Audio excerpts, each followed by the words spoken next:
wanted to be noticed so badly. Hi, Mom. You wanna hang out tonight? Oh. You didn't even care what it was for. Hey,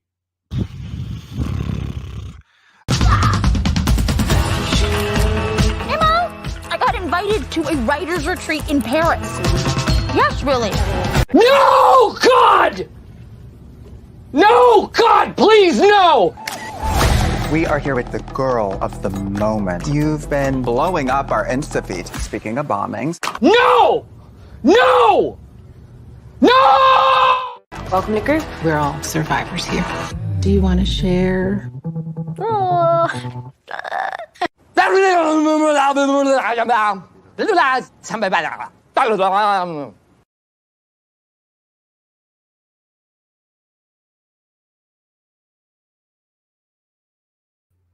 well, welcome, greetings and salutations, and yes, that may very well be a preview of what you may have to endure as I try to go through this movie. Holy cow.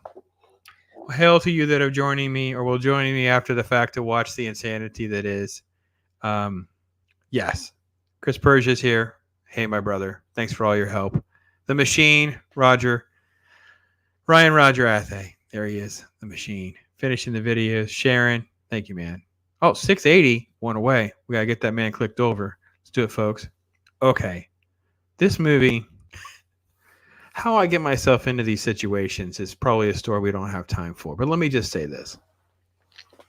As I'm watching the movie, my head is like swelling in and out like this. My brain hurts. And I'm thinking to myself, I don't understand the point, the audience. I don't understand what they're going for. I'm having all of this thing. And what kind of occurred to me, what I want to ask in the back of your mind is this a scissoring hen movie for scissoring hens? Like, is this them telling on themselves?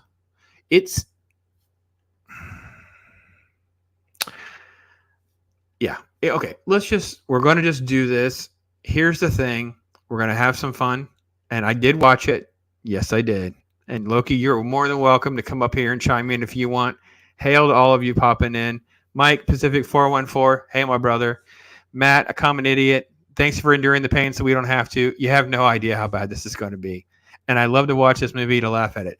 Ryan, I'm not sure we're going to laugh as much as I think we're just going to hurt. I think it's just going to be painful. So, guys, give me a 1 or a thumbs up or something to let me know if you can hear it, because I want you to be able to hear some of the cringiness. Let me start by saying this. The film actually starts with a warning that, and I think, Chris, you said this. It has a warning. The film contains flashing lights, themes of trauma, and an unlikable female protagonist. When the heck is a unlikable female protagonist a warning? This is their way of trigger warning people? Like, this is their way of saying, hey, by the way, I'm going to hold a mirror up to your ugliness and put it on screen, and you can see how awful of a human being you are? Because that's pretty much what we're going to do. Again, let's do a little bit. So the film is centered around, her name is Zoey Deutch. She's an actress that I know. How do I make this freaking alert thing go away? All right, whatever. It's trying to tell me to watch Old Man again. I don't know. I don't understand why it keeps popping up. So it starts with her just being emotional in front of her computer. She's basically been canceled. People are calling her names. Let's see if it'll play. She's just crying. It's so emotional to be her. Let's see if we can. Worst person we've ever covered on the show, and we covered Hitler. I want to be important. Hey guys, today we're talking about. Yeah, so she's just getting called names. She's just getting rolled, blah, blah, blah. And you have to kind of figure out, like, she's just so pathetic. It's all so bad. Look at her face. She's just a mess. And it just kind of goes through. Is it too late for your mom to abort you? Is on screen. They kind of do play up like some of the stereotypes of who some of the streamers and personalities are. And then we kind of cut back to her. She's going to be in her boss's office here. This is a couple months ago. Okay. So the film picks up here. As a writer. That's because you're not a writer. You're a photo editor. So she Quinn was submits something, and she's like, well, did you get a chance to check it out? She's like, you didn't think that this was a little bit offensive? You didn't think whatever? Because it starts out with her saying, do you ever wake up every morning just want to be seen? And I'm like, all right, well, I'm not going to relate to this movie, but all right. But she's like white privileged. She acts like she's a victim because she has wealthy parents, and it's like, I know. This Pops, this movie was made for you. You're going to connect to this film. And I feel you through the screen that you think I'm going to be doing this. But no, the editor is saying no. She's such a narcissist. Literally, she makes a line about having FOMO for missing out on 9/11. Yeah. Deadlines that should take priority over personal goals. I've been having a difficult time focusing lately. And I've been having a difficult time ending this. Yeah, it's pretty bad. It's just insane. And this is where we get to meet the other. She's an antagonist. And I know you might be wondering who this lady is, because you shouldn't do that. You should not misgender people in this show, because just so you know, Harper is a gender neutral name now. I know you went to school with a Harper. She was cute. She was adorable. I mean, I see you out there. Just give me the thumbs up when Harper was your first crush. It's okay. It's okay. You can, now is the time to confess to Pops. Let's just soak it all up that we all love a good Harper in our life, because Harper is actually the partner to the director of the film, Quinn Shephard, and this is Nadia Alexander. She is well, oh my God, she identifies as a pansexual, and at the end of this production, she proposed to Quinn, who said yes, and that is exactly how it's freaking worded on Wikipedia.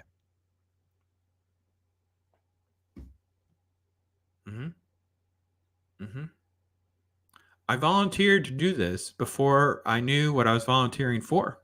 I don't have enough duct tape. Yes. Before we even get to the meat of... Okay. Thanks.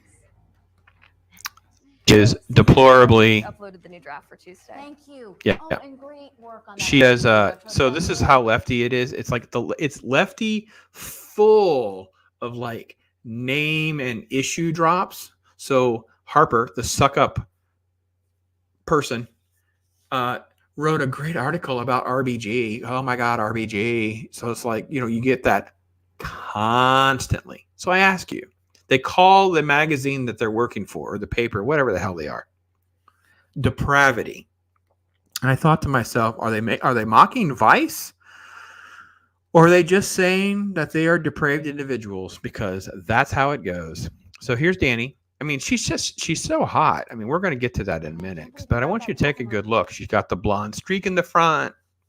She's got like a hoodie. It's oversized, so we can really, really take in how what a beautiful lady she is. I mean, we can really get the full effect, I think. Right? Personal trainer. Thank you. Yeah, I was thinking of using it as my sample to apply for a couple writers' retreats. Writers' retreats. Yeah. We're going to have a lot of talk about writers' retreats, because that's evidently a thing in their little world.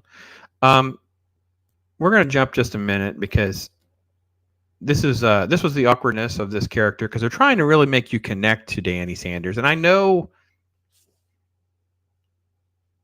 before I go to this scene, Ryan says there's unlikable women. Audio is coming through. Thank you. Yes. What the old man, Pops? It's good. Yes, I know. I'm stuck on an episode. You and I can talk about that next week. So the film is designed to make content creators look like bad people. Oh, no. I wish, Ryan. I really wish this had a purpose. You see my eye twitching? A he-boss sounds like a Karen in a building full of Karens. Yeah. We're probably insulting Karens, though, because wait for this. Let's play some of this scene.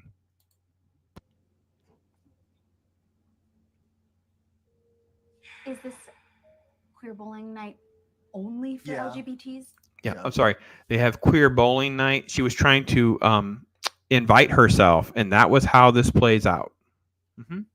Why won't this thing go away? What if I click this? What happens? Nope, it went up. How about now? How about go away? Can it? Nope. Nope. Oh gosh, I hate services. They stink. You know, It doesn't matter. There goes. I made out. But I don't know how to. At an Crap. I don't know how to I might. make it stop. I'm gonna get demonetized. I'm gonna get flagged. Make it big again. All right. I made out with a person once. I'm like almost a lesbian. I mean, I'm straight, but I made out with like, oh my God.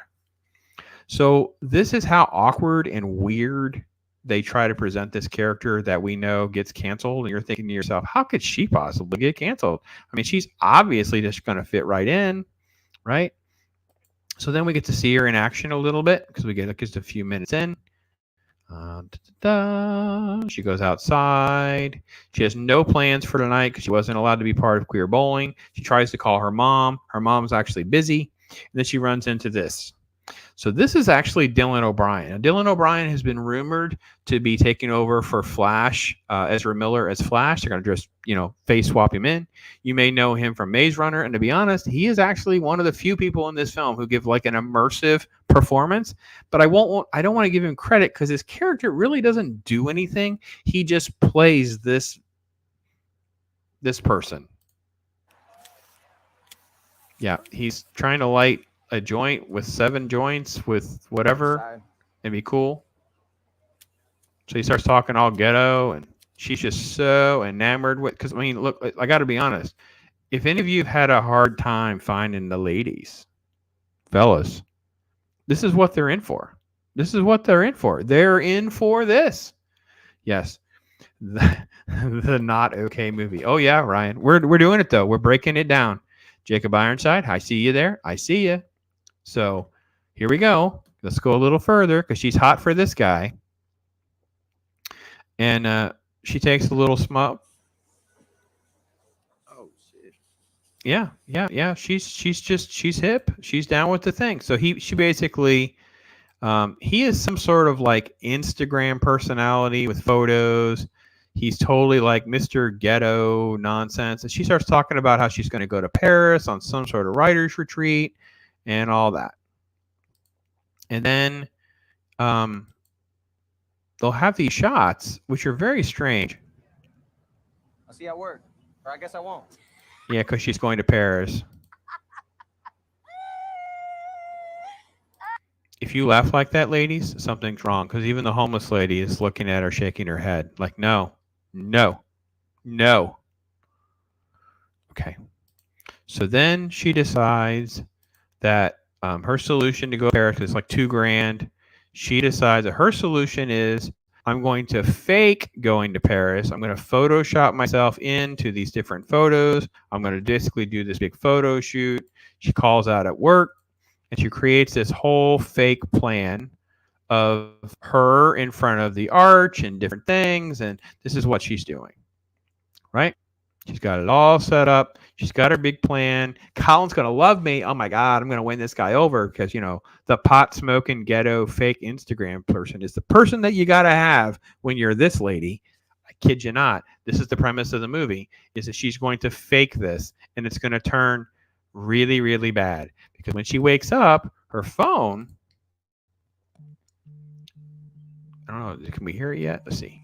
It's going completely bonkers. Look at her phone. Why, you ask? Possibly have happened that would make this plot turn a little sideways? Well, come to find out, there's a massive terrorist attack in Paris, and it's uprooted her whole situation. Yeah. So everybody thinks, wait, how do we miss it? Did I miss a piece? I missed the airport scene. Sorry, guys. Hang on one second. I got to get to the airport scene because she has to figure out how to fake it. Okay. Right. Okay. So she pretends to be in Paris, puts out fake photos, Instagrams, I love to mock these things. So it's the Tic Tac and the tweeter and the whatever, right? It's just all fake. Well, terrorist attack, you can't fake that. You were there. You were there according to your photo. Oh, no. Don't come clean. Don't, ha, ha, ha, I pretended to be there. Oh, no. Double down. Puts the beret on, goes to the airport, waits for the plane of survivors to show up. Here they go. Wait for them. Turn the sound off. Do a little second. Puts the beret on and blends in. Oh, yeah. Head down, tries to blend in, and then she sees her parents. And her parents, as any parents are freaking out. The dad, because I don't know, tell me who you think is a good dad, because Hollywood covers a lot of good dads, right? We're all about trying to promote good fatherhood out there, right? It's very, very important. So we know that this is not going to live up to those expectations, but they try really hard. He cries hysterically for every scene over and over and over again. Yes. And that draws the attention of a photographer. There he is laughing. There he is hysterically crying. Oh, God. And there he is in the next scene. Okay, Daddy? Here you go.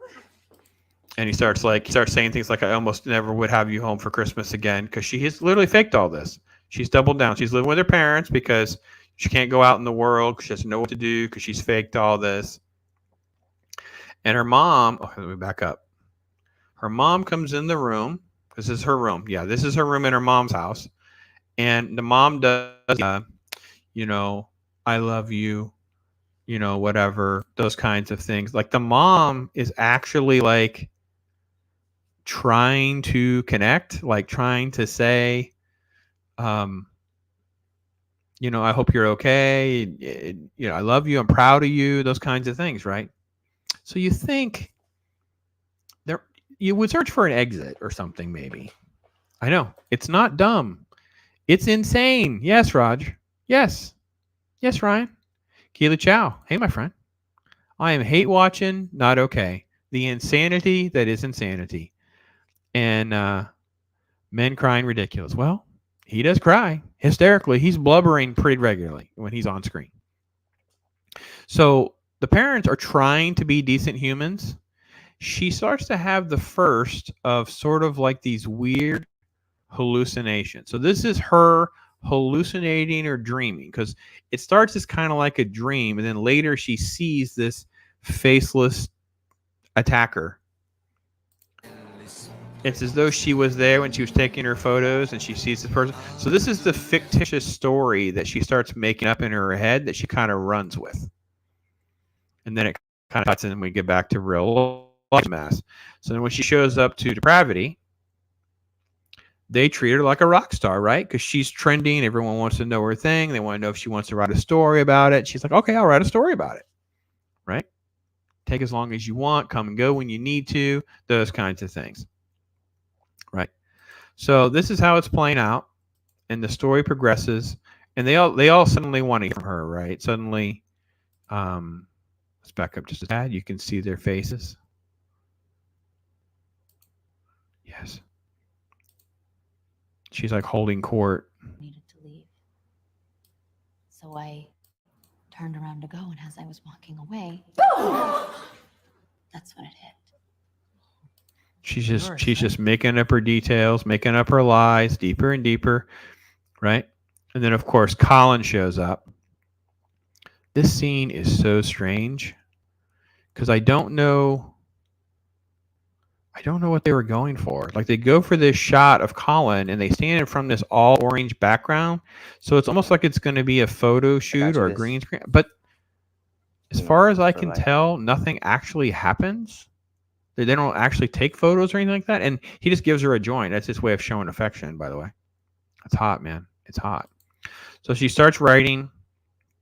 She doesn't know what to do. I didn't miss a key point because the mom had mentioned that she should consider going to a support group. Like there are like survivor support groups. Fair. Okay, let's see. Now, I also didn't mention the film also has these title cards that pop up. So, in the beginning of the film, it'll say 2 months earlier, and then it cuts and it'll say, the lie. And then it cuts. It'll be like part 4. The blah blah blah. So that's how the film is sort of like put out there. It makes no reference. It's just so dumb. It's so dumb. Anyway. Yeah.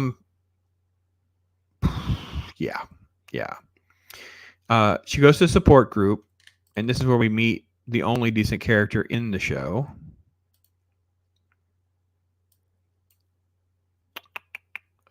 Let's get to here. Let's go back 1 second.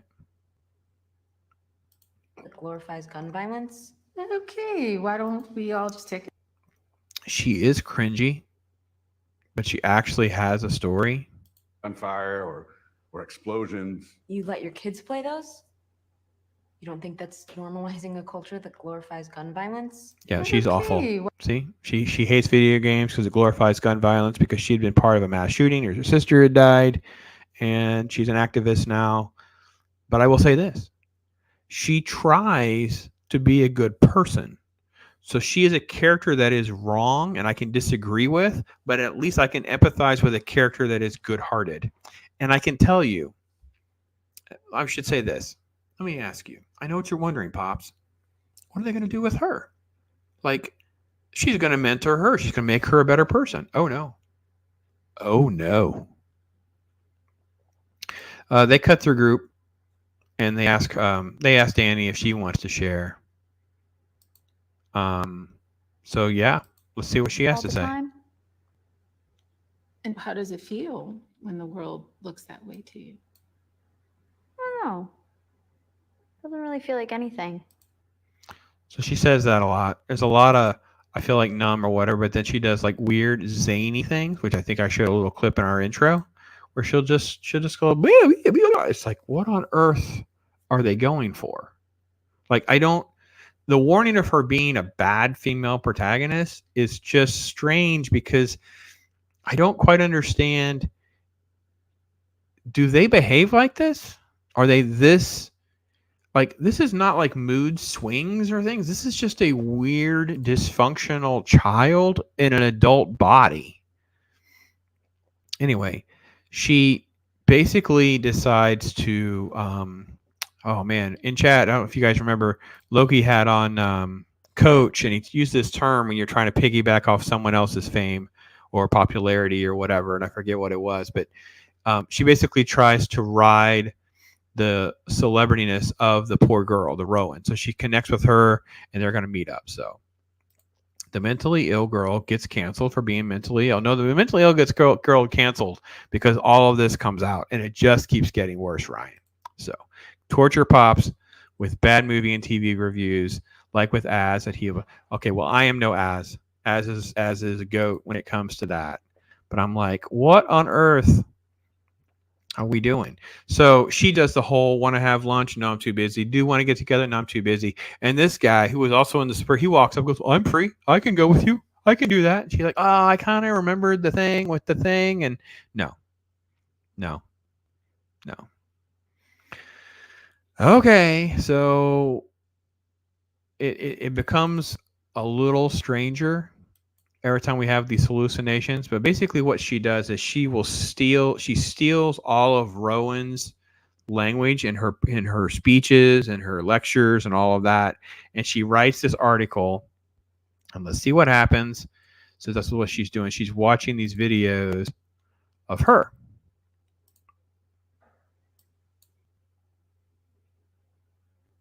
Oh, it's not playing sound. Sorry. There is more than one person at fault for what happened to us. There is more than one person who pulled the trigger on that gun, and I have had So it is enough. totally like hardcore Parkland activist, angry. She's a victim even though she survived but her sister did pass away. It's revealed that's what actually happened.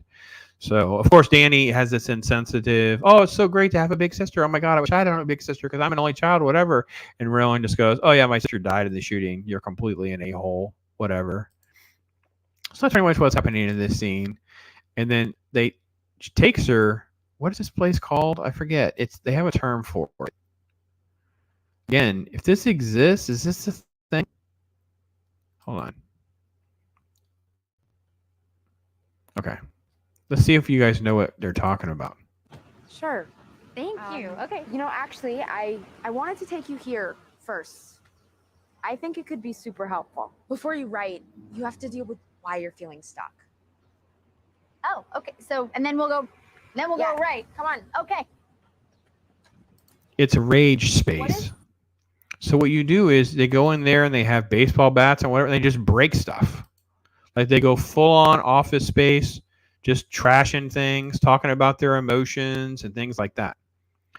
And then she writes her article, steals all of Rowan's language and her cadence and some of that. She creates hashtag I'm not okay.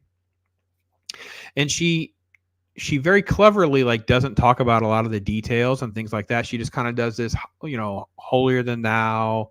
It's all emotional, pulling strings type stuff. It's really, really gross what she does. And then we cut to Rowan, who finds out about all of this, and her school is doing one of these. Oh crap! What are they called? Let's see if I wrote it down or not. Oh yeah, there's so many references. I wrote down all these little references they do. Anyway, she's doing one of these lockdown drills. That's what it's called. Panic attack. She's having a panic attack. They do a lockdown drill. So she legitimately has issues, and this is the only portrayal. This is her looking at a picture with her sister who passed away, and then they're back at group again.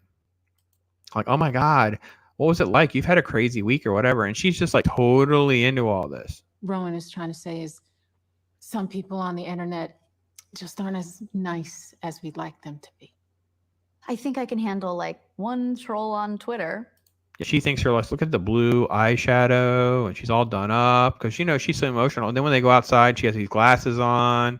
Notice that she's not wearing her frumpy sweatshirt, looking all baggy and gross. She's all happy. She's cutting up with Rowan, and then she starts to have another one of these weird visions and things like that. It gets all strange again. We never really kind of deal with that exactly. Anyway, this dude shows up again at work. Oh yeah, I forgot about the Indian dude. He's used for jokes. Oh, where'd he go? All right, so this dude back here, he's in a couple scenes. They always call him Kevin. He's like, no, my name is Kelvin. And she actually tells him in one scene, no, you're not. Or that's not right. It's just what on earth? It's that's just... I feel like they wanted to have a film that documented how they are rather than coaching them to not be this way. So at this point, we're still supposed to be creating this awful human that's going to fall from a pedestal. We're still supposed to go along for this. And it's just, yeah, I don't know.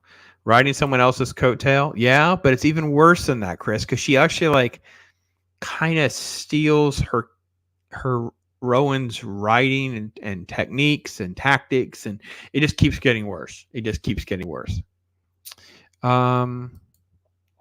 This is a shot of Harper. Harper shows up and she's totally trying to, something's not right. And Harper hates her. Which cathedral?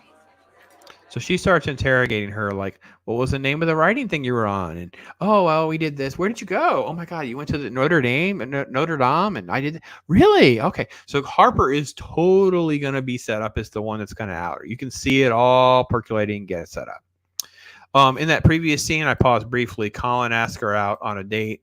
Their idea of a date is to go to this place. It's like a club. He's shooting shots. He's totally talking about how hot she is, whatever.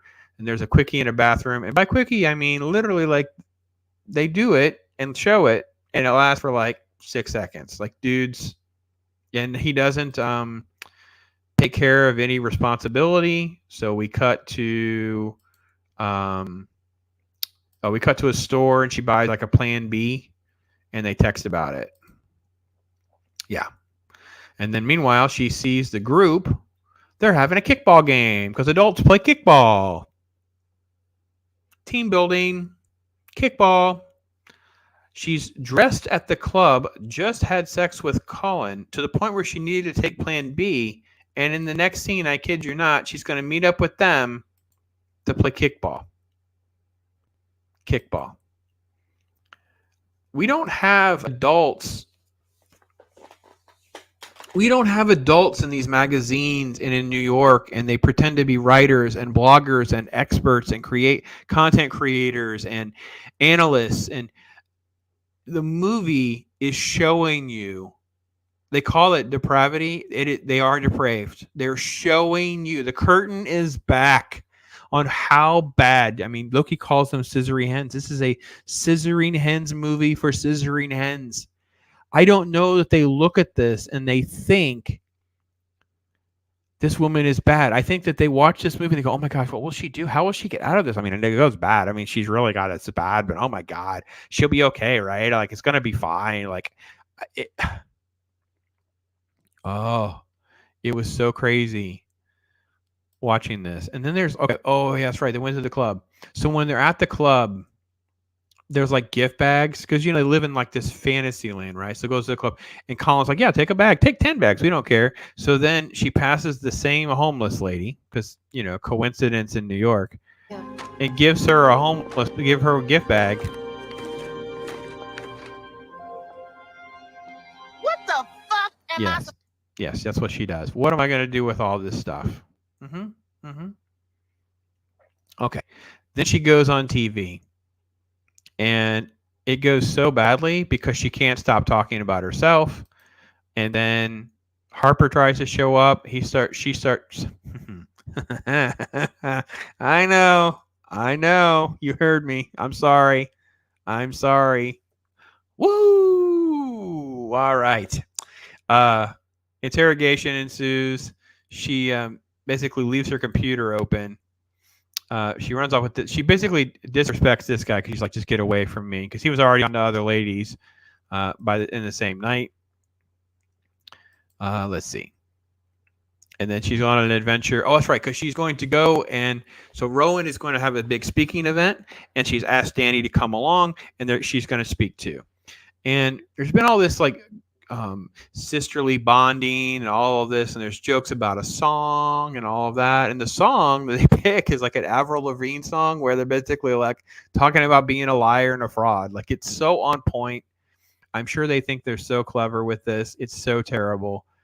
They're dancing, they're lightening up the mood, and they go to this event, and you know, they're out there, they're doing their thing, they walk out together, and then these knuckleheads start throwing off fireworks or something, and it starts triggering them, and Rowan has to go to the hospital.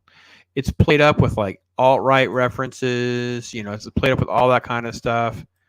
And this is when there's just more emotion. Like I said, Rowan is the only character that's likable in this show. Like, you actually feel bad for her. It's not her fault that these things happen, but all this stuff's happened around her. And what's happening in this? Oh, yeah, stupid. I didn't even talk about the guinea pig. I hate guinea pigs. Oh, I hate guinea pigs. She has a stupid name for the guinea pig, and she talks to the guinea pig a couple times. It's just terrible. So the long and short of it is she's having remorse. Like, she's trying to figure out a way. Maybe she's trying to get herself out of it. And then Harper shows up. By the way, Harper is like feminine in this scene. I don't know if this was filmed first or last, but I feel like there's a different character that I'm seeing here. And she's basically like, you're a fraud. I'm going to out you, or you can come clean. You decide. I'm like, all right. Brett Cohen, just kick her in the guts. Why pay for plan B? Oh, Brett, man. Because the dude didn't even go with her. The dude didn't even care. He was on to other ladies. She just couldn't believe that he just did what he did. I don't know. In their world, do they just behave this way? I hear the stories. Part of me always thinks it's exaggeration. And then when I see it play out where it's like it's written by the hens for the hens, I feel like they're just talking about how their life really is. This film was made by Millennial aged children. You know what, Ryan? I don't think those millennials appreciate you denigrating them like that. I think that is extremely unfair. You should apologize right now. I almost possibly don't maybe want you to apologize for that. Awesome was just throwing off some fireworks. Let's create some PTSD amongst the hens. That's what I think. Way to go, Awesome One. So Harper throws down the gauntlet. What's she going to do? She paces. She does whatever. And then she comes clean with some sort of article, I believe. I think this is middle of the night. And she writes the article. It's all a lie. She writes the article. It's all a lie. And we basically kind of end up with this little sequence. It says coming clean. And then she goes into work for some reason. I don't quite know why. Rowan shows up. And obviously Rowan's ready to, like, you know, take care of things, right? Take care of some business. No. I got to be honest. Even the coming clean article, I made a note because I had to check my notes. Oh my God. She said, she wrote, this is literally what she wrote. Under the influence of marijuana at the time, it mentions her depression. And she says, I'm committing myself to change, do the work, be better. My brain went, she's going to say, do the work and be better, because that's their catchphrase, right? Have a struggle session. Be better. And I kid you not, there's a montage of her pain and she's crying and she's all reluctant and she types, quote, I promise I'll do better. Is this a docudrama? Anyway, it gets so bad. When she goes in the office, like the Kevin guy makes a white woman reference, and you see Harper throwing her finger at the editor, like you guys don't ever fact check anything and all that kind of stuff, right? So anyway, Rowan shows up, and it's just nonsensical. You betrayed me, whatever. And then it says, part 8, I don't get a redemption arc. And so, oh, okay, wait a minute. We now have time for a redemption arc. We're going to get one. So like the whole point is you're trying to confuse us. You're trying to mislead us. No.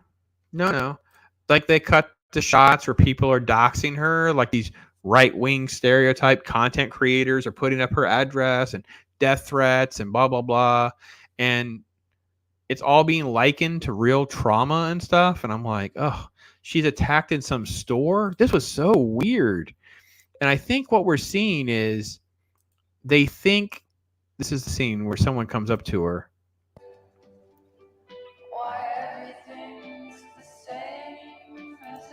He comes up to her and just attacks her, basically. It's like, how could you think you've gone through trauma? How about I was an Afghanistan vet and blah, blah, blah. And I'm like, do they think it's not against the law? Like I don't know if I could tell. Does he grab her? Let's turn the volume off. I think his hand is on the shelf, but he's got her pinned there where she can't. I don't think she grabbed, but it would be enough to like call the police or something. Anyway, so there's the shot. She has to go live with mommy and daddy because she's had it so rough. This is where mommy and daddy live, like this penthouse lifestyle with a doorman. Here's all of her crap and her hamster, or freaking guinea pig, and all that. So she goes and lives there now. And the mother, because she's back in her little girl bedroom, she's looking at her phone. She asks for hot cocoa, and they throw the little hot cocoa mix on the thing. And the dad, he's like emotional, but he tries to hug her and he says, your dad's getting death threats. They think we're in on it. And she says things like, oh, first off, let me pause and say that was actually a good moment for the dad. The dad actually just hugs her, doesn't give her a bunch of grief. He's actually just kind and nice and supportive like dads are. But it doesn't last long because she deactivates all of her social media and it says it's the end of the world. It ended when you said goodbye or something. And I'm like, what is the message of this nonsense? I don't understand, because it's like the mom's lecturing her about how you ever going to find a husband now. I'm like, what on earth are we trying to accomplish? Like, I don't understand. And then I thought, well, okay, we're gonna pick up our pieces. She literally looks like every New York Karen imaginable, teary-eyed in a mess. She's back in her oversized clothes again. And come to find out, she's just going to like random support groups, like these with these other Karens. Like this is actually a support group for online shoppers, like people that are addicted to online shopping. She's not even going to like a real support group. I'm like, yeah. Ryan's refusing to apologize. See what kind of audience we have out there? Yeah, do better. Huh? Yes, awesome one. It's bad when it feels like a parody. I don't know. Hey, Dave Bob, thanks for hopping in, man. She's not really looking for redemption exactly. And we keep making jokes, like at the support thing. I think there's a joke because there's Kendall Jenner nonsense jokes or whatever. But Danny will say things like, "I don't think I like myself very much." I'm like yourself? You're a freaking monster. Like, you're just about as bad as you always were, right? So I want to think we're going to have a moment. And she starts to grow up a little bit. And she says things like, I was a nobody, so I lied, and now I hate myself more than before. I'm like, okay. I mean, you're a privileged little white girl. We're getting it. But then she says, I don't know if I've learned anything. But she talks about, I'm going to make amends to the people that you hurt. Have you ever tried to make amends? So she's going to go to Rowan's event because Rowan is going to stand up and talk. And instead of talking about all of her normal stuff, she decides, are you ready? She decides that she is going to talk about what's been going on. Now, Danny is checking her phone for her notes, and she literally is like scripted an apology. It's not a real apology. It's a, I'm sorry for how I made you feel apology. Like, I'm not actually sorry. I'm sorry nonsensical thing. And Rowan says, no, you used me. You stole from me. You treated people like props. You co-opt them. It made people in the newspapers misspell my sister's name. It made things work. And then she ends with, we will never be okay. And I'm like, Rowan is a boss. Rowan crushes her. And literally there's no redemption arc. Literally, after you go through this crazy rant, this crazy speech, because she's just railing. Let me turn the volume up.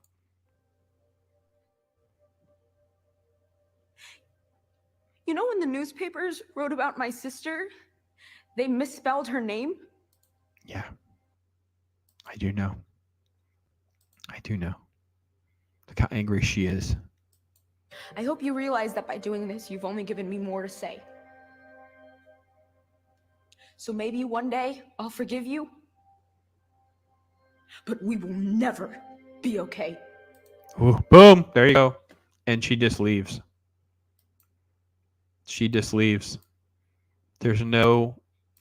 there and cries, and we go to credits. That's a film that they made. It's a film that they made. Yes, I know it's called Not Okay. I get it. But there's no, I don't understand. I don't. Like, we joke about these hens writing for hens. I get it. But I don't think I'm watching, like, yeah, I know. Chris Berger says we almost had a cathartic moment. No, we drove right up to like depth and meaning and change and went, no, I don't want to do that. Is Danny addicted to going to support groups? I think that she got a taste of people who could care. And if you're going through a lot of trauma or you're going through different things, you'll do just about anything to not feel that. And I think she was probably going to support groups to find someone to either give her the right kind of advice or just tell her that she was okay, didn't need to do anything. That's what I think. That's, I think, the character that we're talking about. I need a YouTube support group. Well, we all probably need a little bit of a YouTube support group. And it is definitely a film centered around first world problems. That's what I think you meant. Yes. And it's worse than first world because I think it's like just New York. It's like this far. So what's that abbreviation I heard them say on one of the shows? It was an awful, an affluent, white, female leftist. It's an awful. And the film is about being an awful. Because at the end of the day, I don't know that Danny is any different. She's just had her 15 minutes of fame, and it's ruined her life. And would you be shocked if, like, the next scene was her restarting her social media and her fake names and stuff, and she would just figure out how to fake that she was somebody different? I think that's exactly what I would expect. And Jacob, you said it's just another turd. It is, but it's a different kind of turd because I think this is like the kind of class of film they try to sneak in with some of the others. And these are the films they normally have been making, by the way. I put this in a chat. I don't know if it was today or a few days. I was just somebody's chat. And I said, they've always made these. These were like the film festival films. It's like the problem is all of this kind of nonsense has now bled over to the blockbusters and the genres and things like that. This used to be separate. You go to a film festival, because I remember I used to cover some film festivals, so I got a healthy dose of why I do not want to do that, sit through that. Because I don't have a problem with low budget. In fact, I'm going to do a review here soon of a film that was made for $5,000. There we go. I don't mind low budget. I mind low quality and messaging and all that kind of stuff. So welcome to the unofficial biography of Amber Heard. Yes. Very, very good, Chris Berger. How are you okay after watching this? Pacific, I have seen stuff. I have reviewed. I have actually seen stuff I didn't write a review for. I've actually seen stuff where I've like figured out a way to get out of doing the review. Okay, well, that's demeaning the Mormons now. Great. I'd rather watch My Chemical Romance, I'm Not Okay, on a loop for an hour and a half. Jonesing for comfort. Oh, I see what you did there. And we all know affluent SWFs. Yes, they're awfuls. So was that Billie Eilish? They're also cut from the same cloth, though. Like, I felt like, did they call it depravity because of Vice? Did they, it's just, I don't know. So for a while, I was doing some YouTube, and I don't know about you guys, but I would listen to Rogan regularly when he was on YouTube, and it got me down some of his guests, and I found Whitney Cummings. If you haven't seen or heard Whitney Cummings, she's like a California lefty comedian. She started doing her own podcast, and it was funny how with the first couple of podcasts, they were like, she's lefty, but it was more like comedy. Like, it was just fun and funny and goofy and stupid. And I always have it on. I'd listen to it, right? She had guests on I'd want to hear. But then once we got into shutdowns, she dyed her hair purple or pink or something out of the blue. And she had these stupid reasons about, like, I wanted to give makeup hair people money. Like, just give them money then. What the hell did you need them to work for it? Like, how demeaning are you to them that you would just give them money? If they needed money, just give them money. They had to work it off for you? Like, it's so gross. Anyway, and as time went on, you could hear her change and how much hatred and vile there was towards people who didn't see things the way she didn't hear, just like the media, she didn't hear rational objections or anyone's actual true objection. It becomes stereotypes, right? And and now she's had more plastic surgery done, and this film reminds me of that, right? The director hired her partner, the pansexual lady that's Harper. Oh, I called her a lady again. I have no idea how she identifies. So there it is. Harper. And her, it's like, I don't know. I just feel like this is not as much fiction as sort of they sit around with themselves in their pajamas and just come up with these ideas and just started writing it down. And they're writing about how their real world is. I think this is pulling back the curtain. Because a lot of times you guys will ask, and I've heard you do it on shows. Some of you guys have shows, is who wrote this? How could they write this? Why did they write this? I agreed to follow through on the film because I could have really backed out. I could have just said, no, I'm not going to do it. I know I said I would, but I'm not. But as I watched it, I got through the first part. I thought to myself, I feel like it's a little bit of a documentary. It's a little bit. It could be called Scissoring Hens. Really could. We need safe space and Snowflake. I'm shocked that someone didn't parody that and come up with some sort of knockoff version just to mock them. Jonah was sent to Nineveh, a city that didn't know there were right from the left. We have many Ninevehs today. Yes, indeed we do. Yes. It feels like Danny's life is cyclical, apart from having Rowan now disliking her, who she will ignore, forget. Soon her life is back to where it was at the start of the movie. Yeah, you know what? That really is a great point because, I mean, the parents are really ticked off and they feel betrayed, but Dad's going to be there to hug on her. She has a place to sleep. She's fine. And like I said, the easiest thing I could see would be, I don't think there is. I would not have been shocked. I'm moving the mouse just to make sure there is not. There's not an after credit scene or something where she's getting a different ID, dyed her hair pink, shaved her head, or something, and she's applying, getting a job at another company as a photo editor. It's all basically, exactly back to where she was. And she just went through this experience, and she would just shed it like an unwanted piece of clothing, and she would just chameleon into a different version. So I call them like I see them, Dave Bob says. I don't know what I'm looking at sometimes, Dave Bob. Gaps out there. Hey, man. All right. So they copied the Showgirls, basically. Oh, you had to make a Showgirls reference, Brett? Wow. Kinda. I mean, simplistic. I think that it fair enough. It does show what these people are like, and so maybe Showgirls did the same back then, because this film does have a lot of like the language that they use, the attitudes they have, how they see other people, how they see the right, left, how they see politics and everything, how they see gender and everything. They see like the social hierarchy, what's appropriate, not appropriate. They see activism, they see their issues. So the film does show all of that off.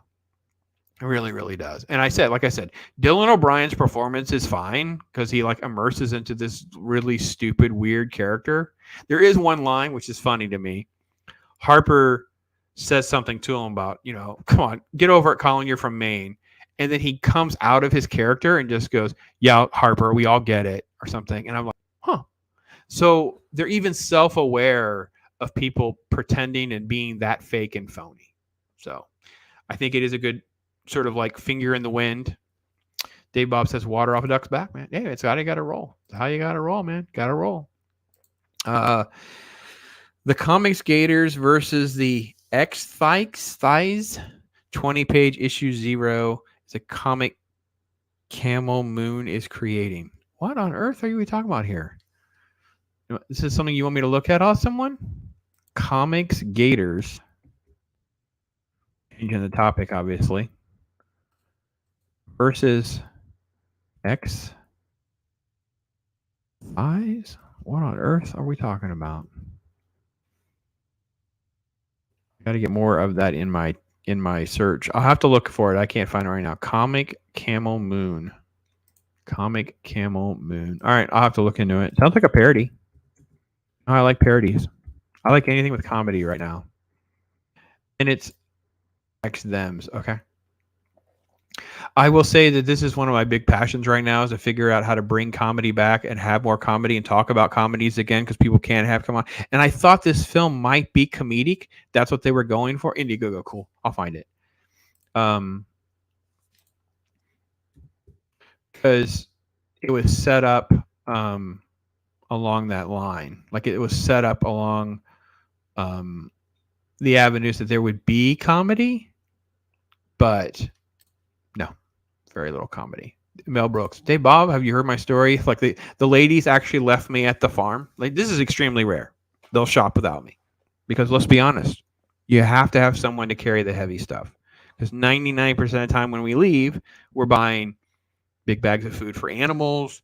We're buying, tons of stuff. Because you don't drive 30, 40, 50 minutes into a town and not take care of stuff so you don't make another trip. Especially when gas was $5 a gallon. So they left me at home and they came back. And I have to be honest, I don't even know that I did a lot of work because you know what I pulled out? My Blu-ray box set of Mel Brooks, and I watched Blazing Saddles. And I watched Blazing Saddles, and I was halfway through the Robin Hood Men in Tights. And they walked in, and they were so cute because they walk in, hey, honey, you know, what are you watching? And I was like, oh, I'm just watching some stuff. And I just kind of leave, and I get some stuff, and I come back, and she's just like, uh-huh. I can't tell you how many times my wife will scroll through what she wants to watch because she'll always pick comedy. And 99% of the time she picks comedy, and she'll see Mel Brooks stuff and pause because she wants to watch it so bad, but she also knows how inappropriate it is. And I'm like, come on, baby, you can do it. Come on, baby, you can do it. So yes, my wife is a little on the prudish side, and she has to live with me. So I do my best. She did let me watch. What did I catch her? She'll commit to things, and I'll hold her to it. So I think it was a week or two ago. I think I told you guys that she would agree to watch the original Top Gun again because she kept putting it off like she said she would, but then she didn't want to be in the mood, and she didn't. But she did watch that. This last weekend, she said, I forget what it was that got us there, but she said she would watch Red. And I love Red. Red is probably one of the films from a comic book that makes the comic book better because I didn't care for the comic book. The comic book is a very shallow, violent, government nonsensical thing. So yeah, I love Life of Brian. There's zero chance she'll watch Life of Brian. I love Life of Brian. I love all of the Monty Python stuff. Holy Grail. Oh, it's gold. And I actually love a lot of what Terry Gilliam has gone on to do. One of the unsung gems that's out there, it's pretty deep actually, but it's really good filmmaking. And that is a Fisher King. Fisher King is really, really good. So it's good to be the king. I don't even know the references there. I'm not even going to insinuate. So I don't know, guys. I endured it. You didn't have to. Hopefully that's my part. Run away. Yes. Oh my gosh. Oh, Holy Grail is so much. So I just got through watching History of the World Part 1 last night. I could not stop laughing. Oh, his films. You know what's so great is he doesn't get canceled. Like they just can't. They can't cancel him. Like he's just too big. It's just a shame he's not, 30 years younger or something. So, yes.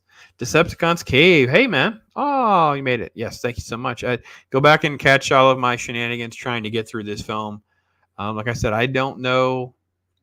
I don't exactly understand what they're trying to accomplish. I think Chris Purchase said it best. The character ends back right where she started, an awful human being.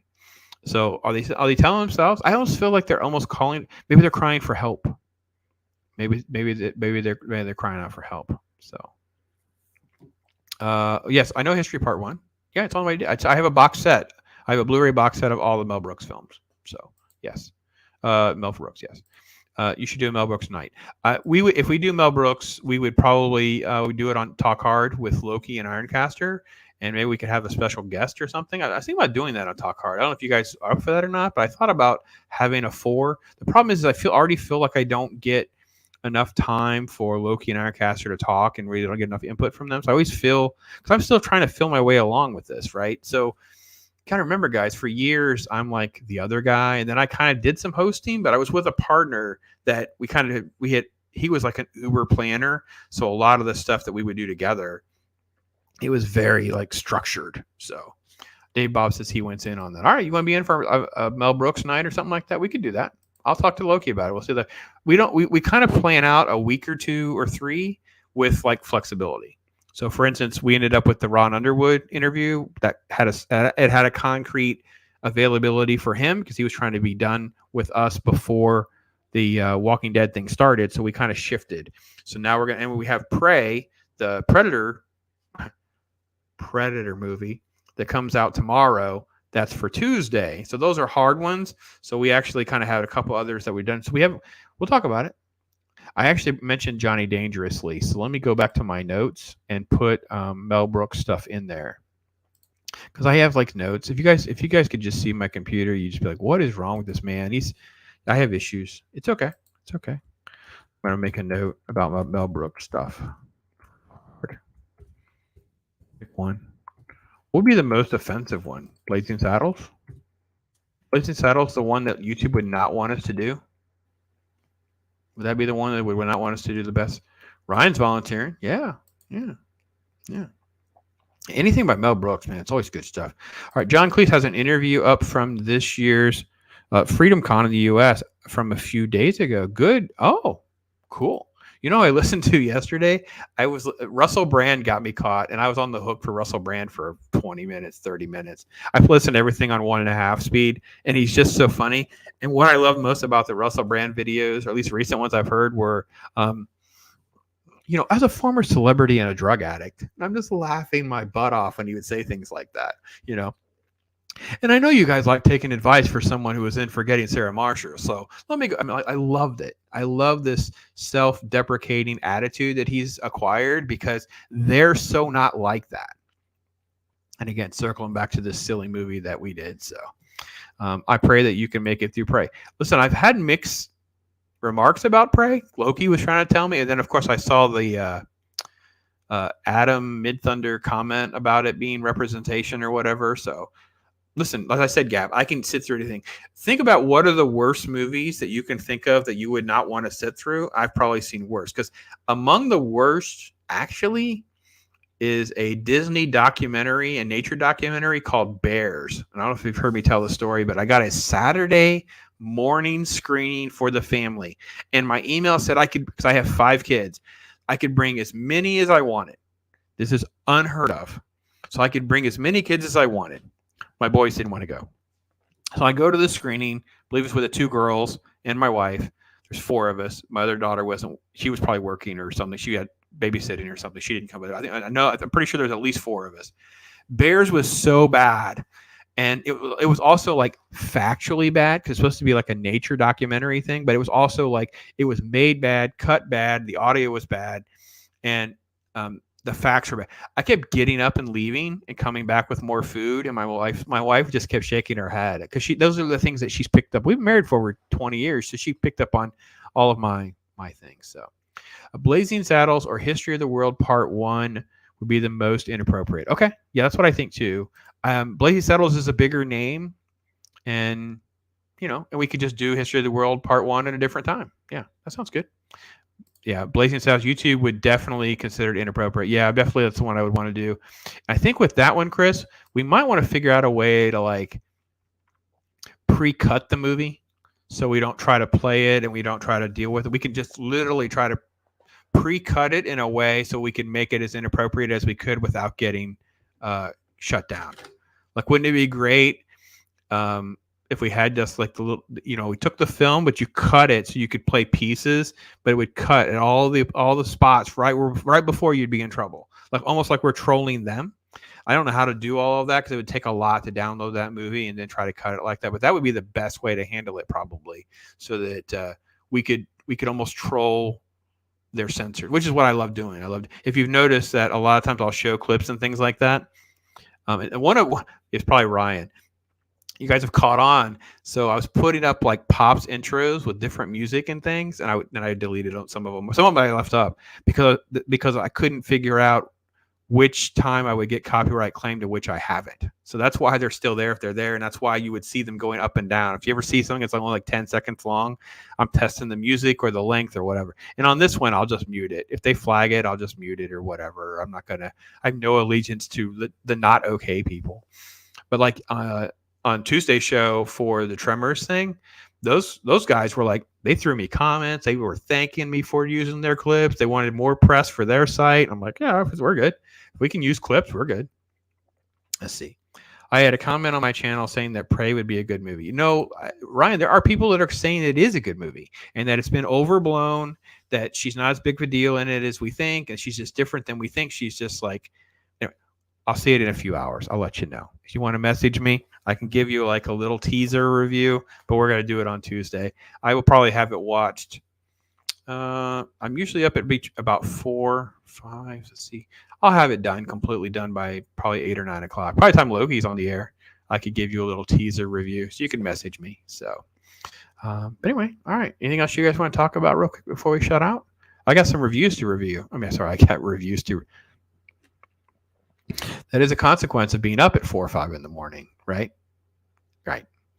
I have some reviews to record. I did finish another Indian cinema film. It's called Three Idiots. It was recommended by an Indian doctor that I work with because he heard about me talking about how much I had fallen into Indian cinema films and liked these. And he recommended it. And I have to admit, it was pretty good too. So I have that review. I did a film called Eradication. It's a Tubi original film. I didn't even know Tubi had original films. Tubi's free with ads, by the way, if you don't have Tubi app on your phone or computer or whatever. So what I found out about Eradication, it was made for like $5,000. So I'm going to talk about that. One quick thought about this movie. You want me to give it one quick thought? My one quick thought is Scissoring Hens made this for other Scissoring Hens, but unlike like Paramount, like a Star Trek episode, I think this is them talking about themselves in a therapeutic way. They think this is a way of them like, oh yeah, girl, I totally like, yeah. Dave Bob, no, they're not Bollywood. Okay, this is what I've learned, Dave Bob. I know, down the rabbit hole with me, bro. This was crazy, right? Because I heard about RRR from Chris Gore and some of the others, and I was going to be on a show, and they mentioned RRR, so I thought, oh crap, they're going to ask me about the movie, and I kept putting it off because I didn't have a version. It was going to be subtitles only. I'm like, okay, how am I going to get through a 3-hour movie like that? Anyway, I watched this movie over the course of 2 days, and it was phenomenal. RRR is the best movie of the year. Now, I know about Maverick. I love Maverick too. Just Maverick is the most entertaining movie of the year by far.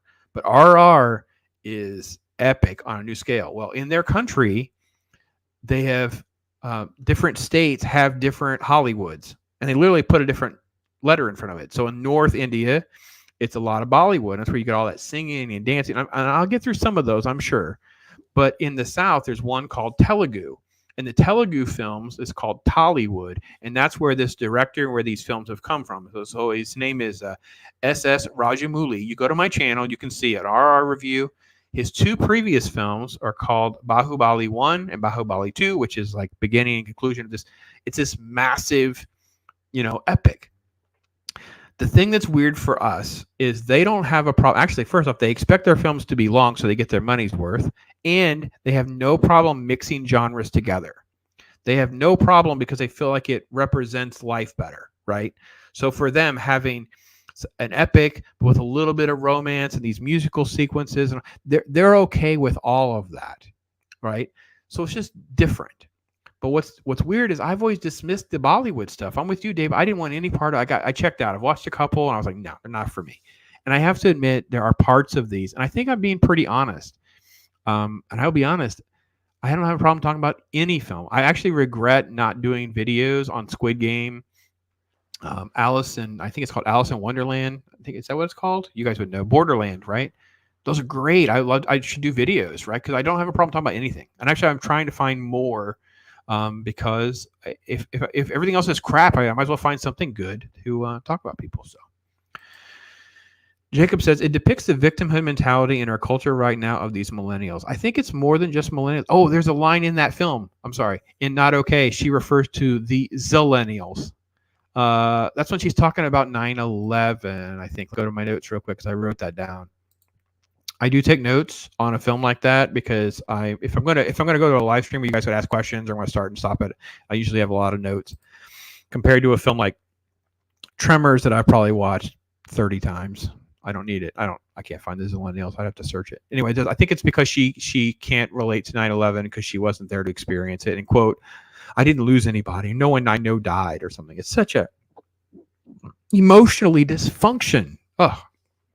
Tollywood, yes. Those are Tollywood films, the Telugu films, yes. Pops. They, them review, expert of reviews. They, them, does it drop now? I don't know if that drops now. I actually will review they, them. I'll do that. If I can find a way to get it cheap and free. I'm not paying money. Let's see. Tom Conkle's new movie is up on Tubi, indie free, film noir homage. Oh, that's the one that, Mexican Iron Man did an interview with him on. Okay. Oh, let me write that down. Let me get Tom Conkle's written down so I can go get it. That would be a good one to do. Actually, he was really good to me. I actually, be honest, the comments and questions and my interactions with that guy, he was very open to constructive criticism too. And I respect that a lot out of these filmmakers. Hey, Dean Krantz. Hey, man. Let's see. I listened to you on my way back from the tobacco show. Cool. Awesome. Always appreciate any of the interaction and support and all that. I'm having a good time. I gotta be honest, guys.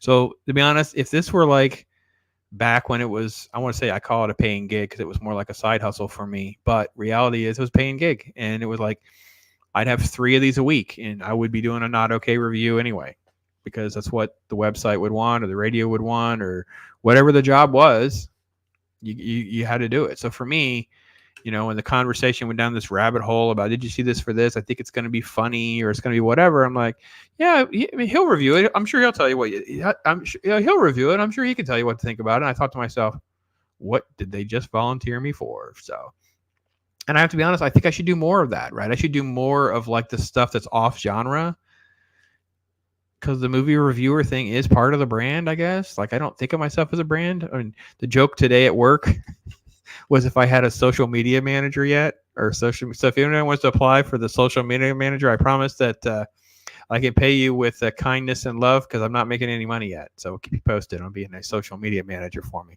Seems like a Chris Persia job. Keep trying to ramp up the Chris Persia role in my life, but he refuses to allow for me to compensate him with any love. So let's see.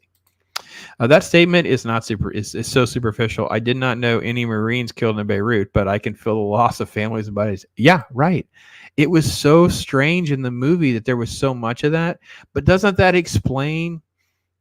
I don't know, right, Dean? So when we see and we hear some of these things out of these people in these big cities, especially New York and California, you feel like, I don't understand how you could even be that way. Like, my wife is really having a hard time with what happened after Roe v. Wade and some of the language and stuff of the stuff on social media and whatever.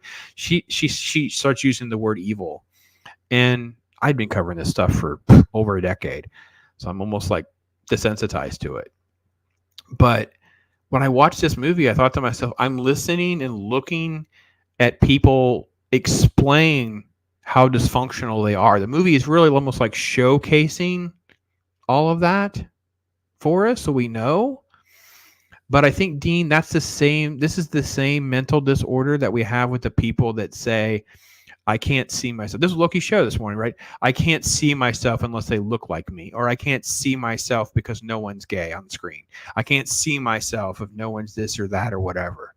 And there's a mental dysfunction there. There's something wrong with your maturity and your lack of creativity, your lack of imagination. There's something broken.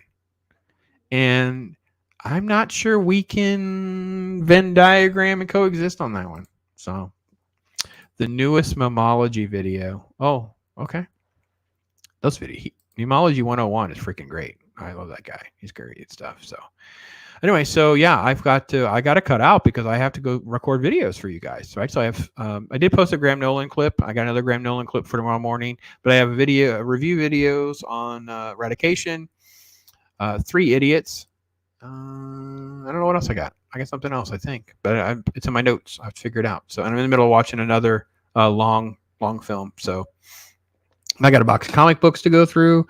I got all sorts of stuff. There's no shortage of things that I should and could be doing. So, but listen, guys, I appreciate all the support. You guys have just been so awesome to me, welcoming me into your communal family and gathering, depending on which word you like. I love the content that you guys are doing. The Machine. Thanks for hanging with me, Ryan. You're so awesome.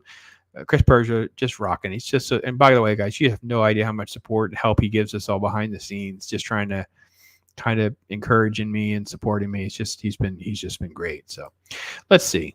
You guys want to do something different than Bob Ross? How about some comedy? You want some comedy? How about we do Milking Cats? Let's do Milking Cats. I went in and just simply, oh yeah, you can milk anything with nipples. I have nipples, Greg.